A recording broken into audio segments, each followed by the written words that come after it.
It's Electric Drives. Your electric vehicle future starts right now.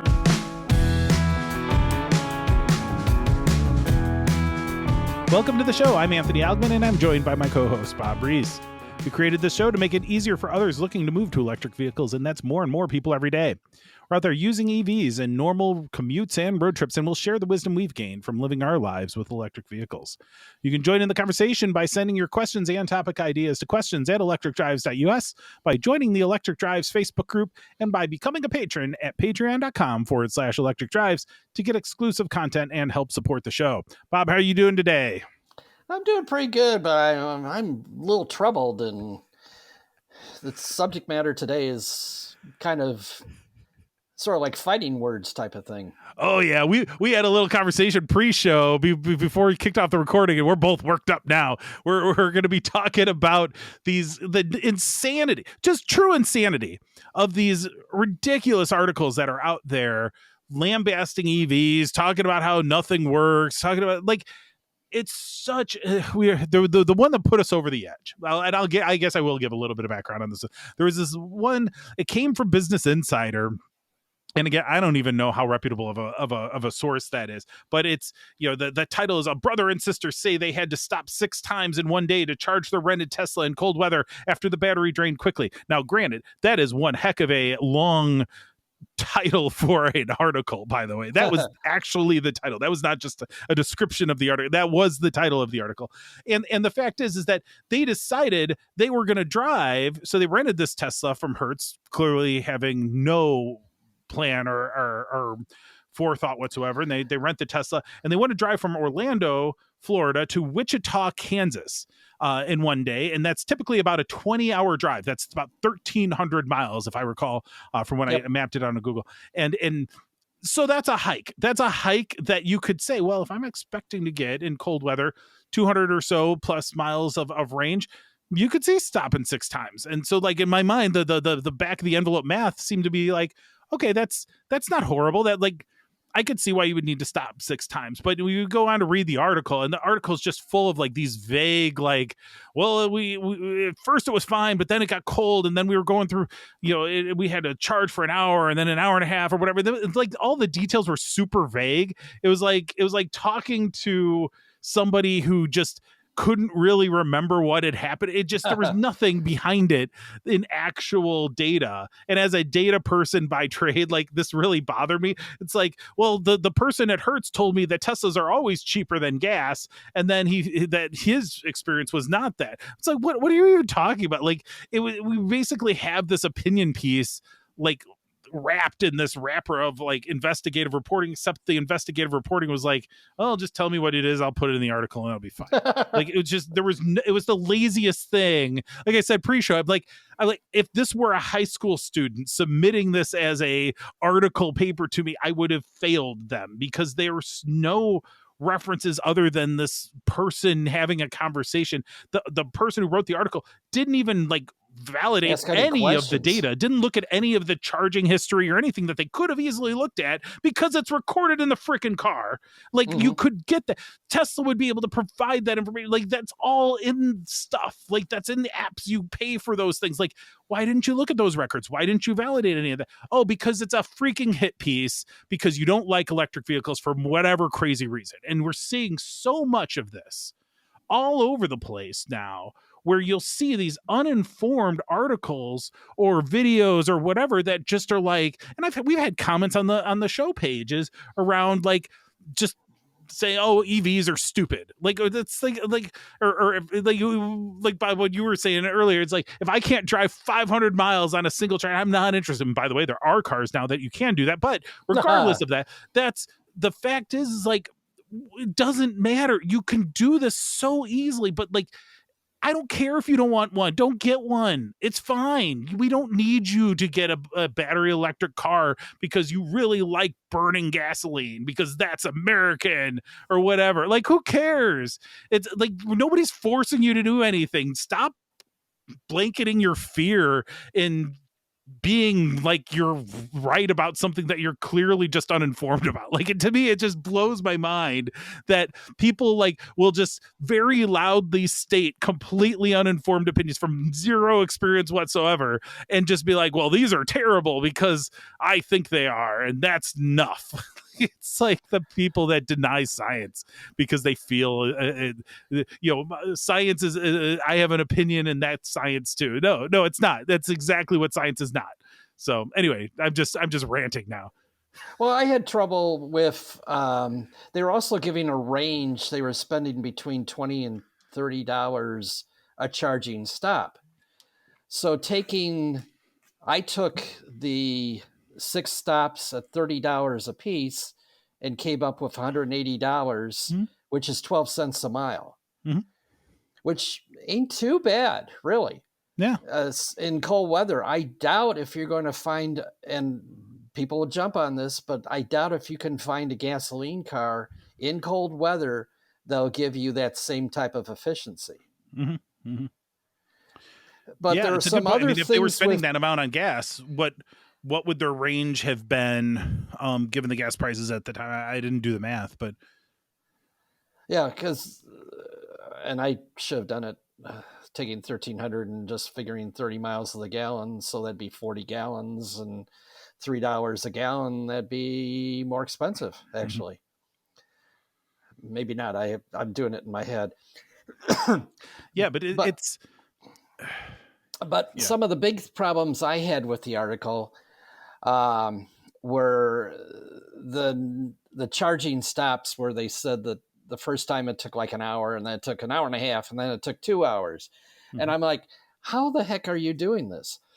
And then all I can think of is, as we've discussed in prior podcasts, they may not have put it into the map program, Oh yeah. and had the car calculate the various stops. And Tesla has it really fine tuned where it preconditions the battery so that when you pull into a charging station, the charging time is minimized. Well, and what if they're so let's add on to that then, because so let's assume then that they're using their Apple Maps on their phone or whatever it Yes, is, and they're right. not preconditioning it all. Fine. So that's one piece. Then the second piece is, what if they're doing it like people might do in their car, or in their gasoline car, where once they hit about 40% of their fuel tank, maybe down to 25 to 30%, especially on a road trip, because you don't know when the next gas station's coming necessarily. So you might fill up once you've hit like that 30 to 40% of your tank remaining. If they were doing that with the battery and saying, okay, when the battery hits 40%, we're going to find the next supercharger. And when we get to that supercharger, we're going to charge to 100%. And as they're driving from Orlando to Wichita, where it's getting colder and colder, they're not preconditioning their battery. That's going to take a long time to get to 100% under any circumstance. Because if they Right. would actually been doing it, 20 to 80%, there's Yeah. no chance that it was going to take longer than an hour on that Model Y that they have in that picture that they rented from Hertz. There's no way. Right. Because even, in my car, the Bolt, um, GM is rather conservative in their estimates on how long it's going to take at the chargers. Mm-hmm.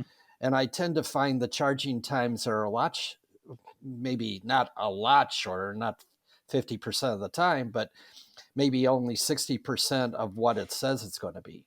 Yeah. Because you're coming in with a warm battery, and if you hook up right away, you've got that warm battery, and it's going to take on the electrons a lot faster and reduce the amount of time you're spending at the stop.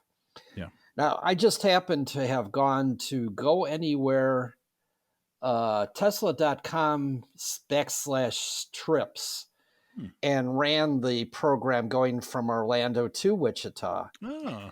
And most of the stops there's one stop of 60 minutes in Brinkley, Arkansas. And otherwise, most of the stops are like 15 and 20 minutes, maybe a 30-minute stop. So, Hmm. but that, I don't know what temperature this is run at. Sure. When I run my car, it's taking a look at the temperature in the car and calculating, okay, this is how long you're going to spend at the charging stops. Mm-hmm. Mm-hmm. So I really had trouble with them saying, oh, it took an hour and a half, and some stops were 2 hours.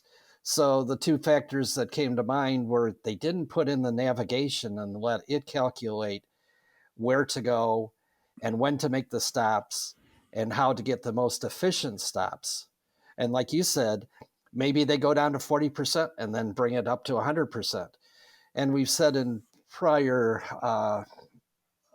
podcasts that, and I've seen it with my car, I can go from 0% or 10% to 80%, but then going 80 to 100% is almost the same amount of time. Oh, yeah. So you tend to try to do the 20 to 80% rather than the 40 to 100%. Mm-hmm.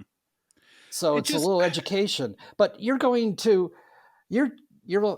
driving, you're going to Hertz, and how much does Hertz tell you, or how much do you retain when the Hertz person's giving you the keys? mm-hmm. Oh, would you like to drive a Tesla? Sure. I have no idea what it is, but I'll drive it.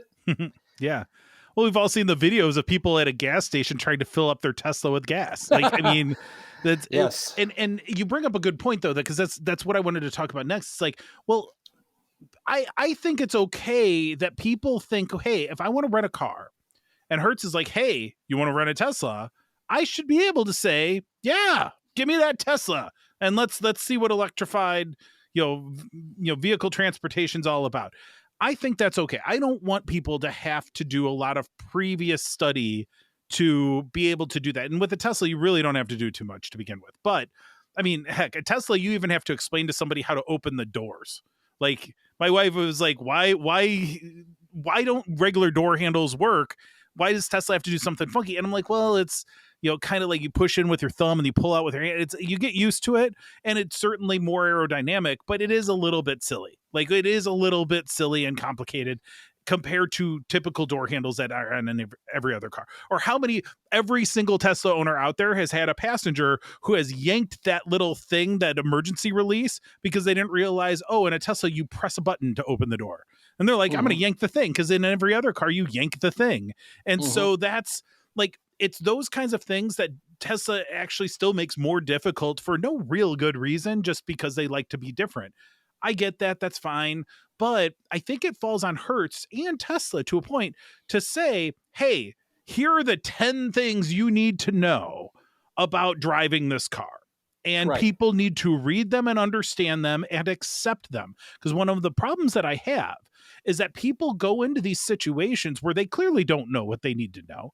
And that shouldn't be on them to figure out everything and just to navigate it and magically get it correct. But they need to recognize, hey, there's some things I don't know here. And then Tesla and Hertz need to say, hey, here are the things you don't know. You need to understand these things, and these are the things. They're not better or worse or whatever. They're just different. They're just different. This is a new kind of technology, a new kind of vehicle. Give it a little bit. Don't come at it with like, what is different than the gas car that I know how to do, and everything that's different is bad.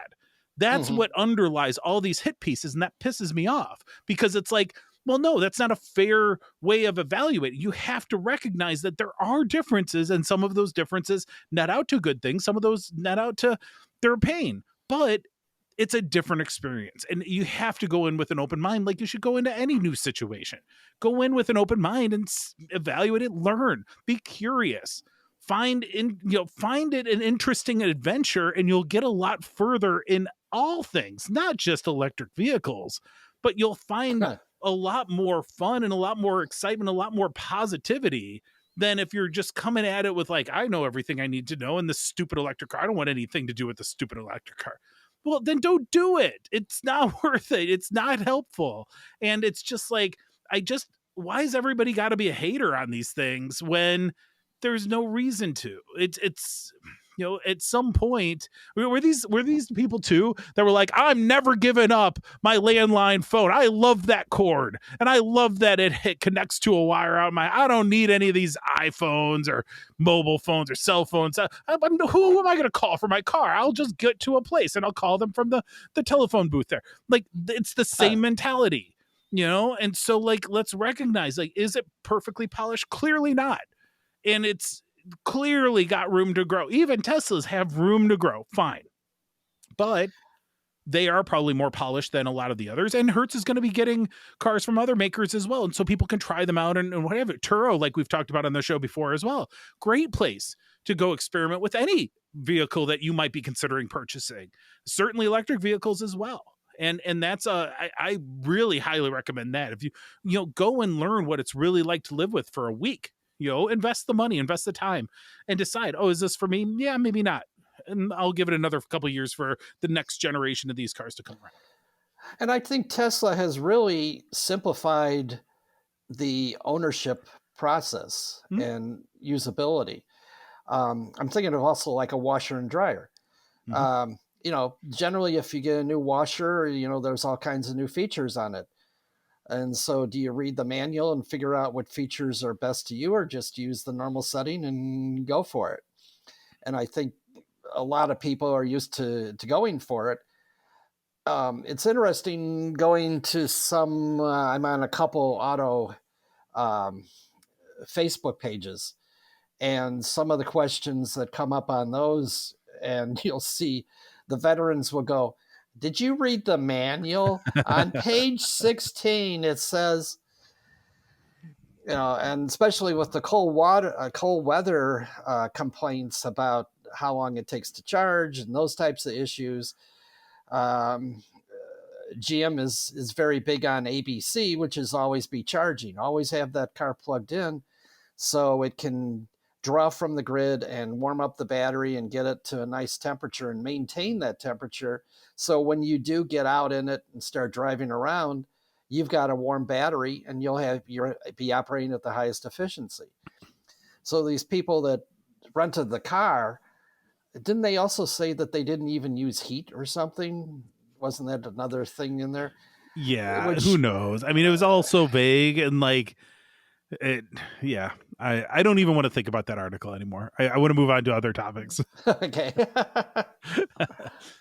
Because I think that one thing that we are seeing, like, I think there are fair criticisms of where we are with electric vehicles today. And I think one of the most fair criticisms is the state of the CCS fast charging infrastructure. Most notably, the struggles that Electrify America continues to have in a couple of different ways. We've heard a lot of stories lately about the reliability of Electrify America in particular in cold weather seems to be an issue that we're hearing. I know the Inside EVs, again, great podcast. Those guys were talking about it on a recent episode, and that's of concern. But I think that there's also a concern where, like, when I had my Mach-E almost 2 years ago now, what's it? Yeah, 2 years ago. It was the only one around. Like, I never saw another one in the 6 months I had that car, and now they're all over the place.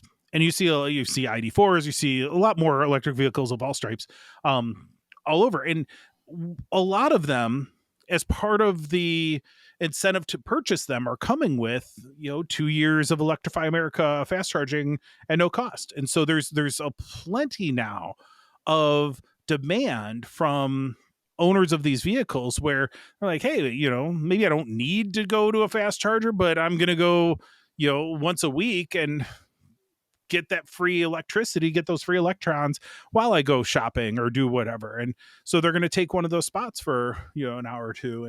And you see a lot more of that. And it's hard to argue that they shouldn't do that because they're entitled to it. It's part of what they're getting from their car. So I'm curious, like, is it becoming problematic from what you're seeing out in the real world of having these Electrify America chargers, too busy? Are there too many that are breaking, or are we hearing just, the negatives because there are problems, but they're not as pronounced? What have you actually seen in your travels and in the Electrify America, experiences that you've had?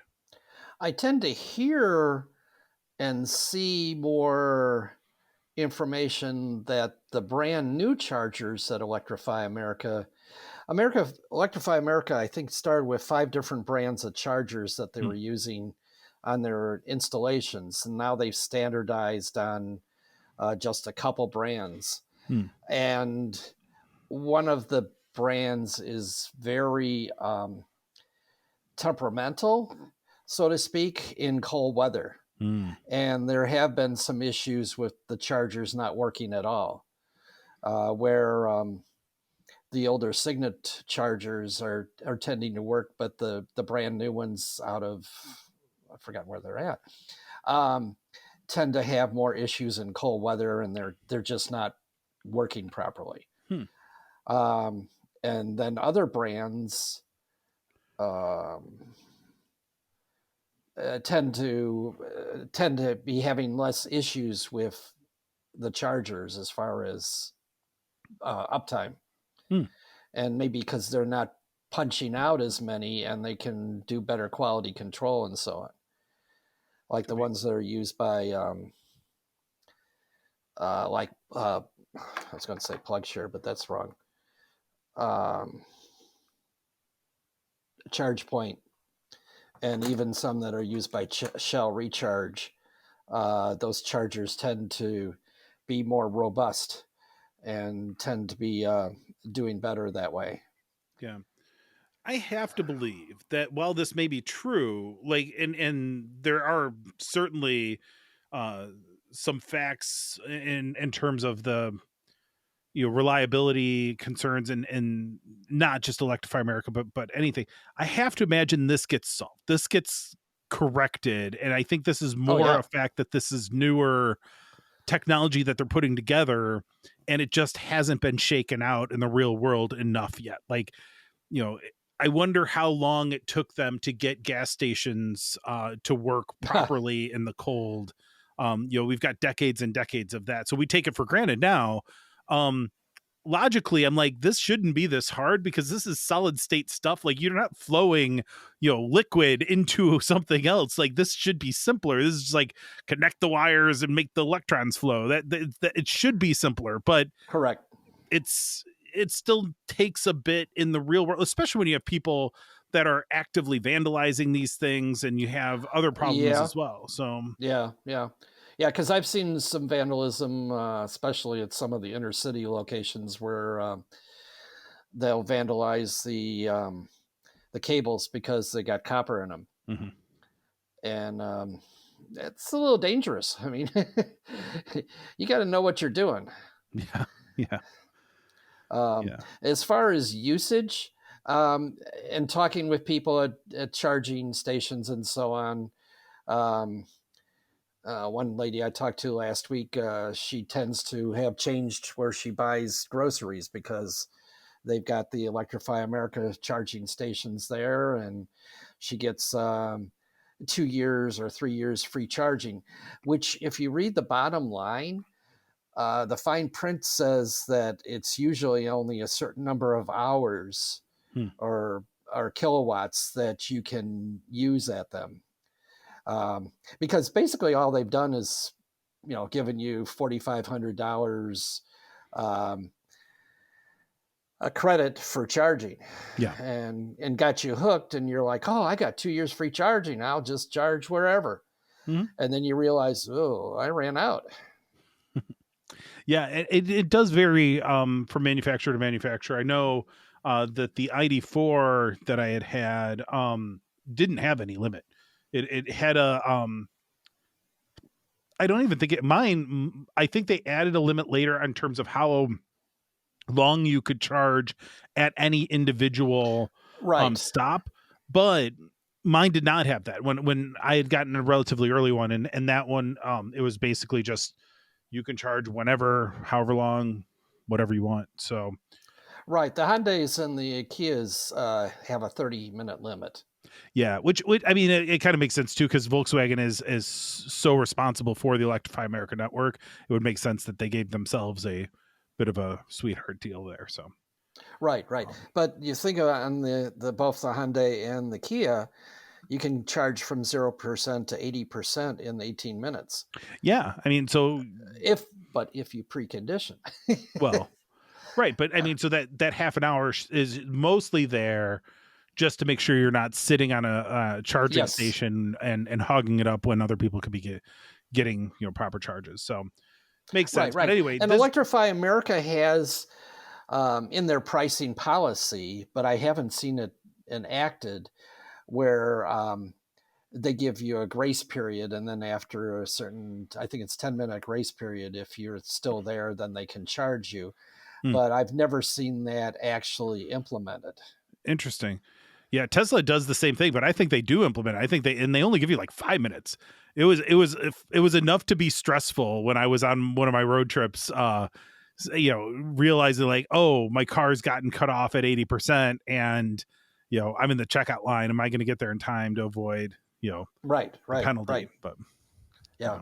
so anyway, well, today was a little bit of a therapy session about dealing with the hit pieces and other misinformation out there, but it's just one of those things where we've got to use our heads and not just believe it because it's in an article that we read online. And I just hope people recognize that, yeah, sure, electric vehicles aren't for everybody yet. Fine, we don't think they should be, but be curious, go on a little bit of adventure, see for yourself, and don't be tempted. For anybody out there writing articles, try to be decent about what you're doing and see things from multiple angles and understand the full perspective, instead of taking a phone call from somebody and then writing an article around it, apparently, which is what we saw in that one example. So Mhm. anyway, Bob, thank you for the insights today. It's been a great conversation. That wraps up our show for today. Don't forget to subscribe and hit that YouTube bell icon. Please send your questions and topic suggestions to questions@electricdives.us, and we'd love for you to join us on Facebook and Patreon as well. All the links are, of course, in the show notes. And thank you for spending some time with us, and we wish you a smooth road ahead on your own electric